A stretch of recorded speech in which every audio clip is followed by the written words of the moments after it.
the late 1940s,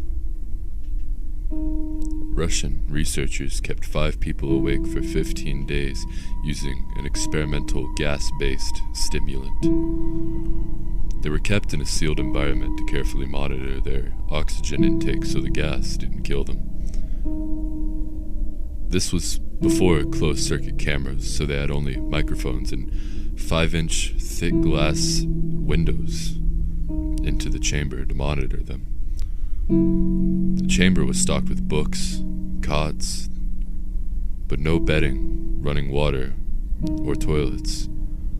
But they had enough dried food to last all 5 for over a month. The test subjects were political prisoners, deemed enemies of the state during World War II. Everything was fine for the first 5 days. The subjects hardly complained, having been promised falsely that they would be freed if they submitted to the test and did not sleep for 30 days. Their conversations and activities were monitored, and it was noted that they continued to talk about increasingly traumatic incidents in their past. And the general tone of their conversations took on a darker aspect after the 4-day mark, if you will. After 5 days, they started to complain about the circumstances and events that led them to where they were, and started to demonstrate severe paranoia. They stopped talking to each other, and began alternately whispering to the microphones in one-way mirrored portholes. Oddly, they all seemed to think they could win the trust of the experimenters by turning over their comrades. At first, the researchers suspected this was an effect of the gas itself. After 9 days, the first of them started screaming. He ran the length of the chamber, repeatedly yelling at the top of his lungs for 3 hours straight. He continued attempting to scream, but was only able to produce occasional squeaks. The researchers postulated that he had physically torn his vocal cords. The most surprising thing about this behavior is how the other captives reacted to it, or rather didn't react to it. They continued whispering to the microphones until the second of the captives started to scream.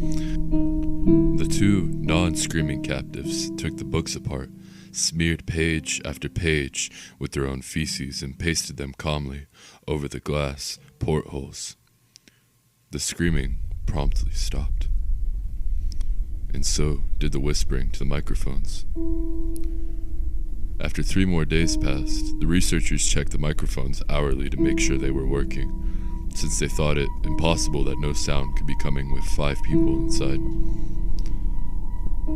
The oxygen consumption in the chamber indicated that all 5 must still be alive. In fact, it was when heart was seen to beat for a full 2 minutes after he had bled out, to the point there was more air in his vascular system than blood. Even after it stopped, he continued to scream and flail for another 3 minutes, struggling to attack anyone in reach and just repeating one word. More. More. More. Over and over, weaker and weaker, until he finally fell, then flatlined for the last time as his heart simultaneously stopped. The only remaining subject that could speak started screaming to be sealed in now. His brainwaves showed the same flat lines as one who had just died from falling asleep. The commander gave the order to seal the chamber with both subjects inside, as well as 3 researchers. One of the named 3 immediately drew his gun and shot the commander point blank between the eyes. Oh my gosh, the horror. He turned the gun on the mute subject and blew his brains out as well. He pointed his gun at the remaining subjects, still restrained, to a bed as the remaining members of the medical and research team fled the room. I won't be locked in here with these things. Not with you.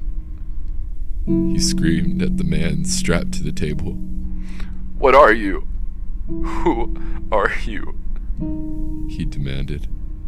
I must know. The subject smiled.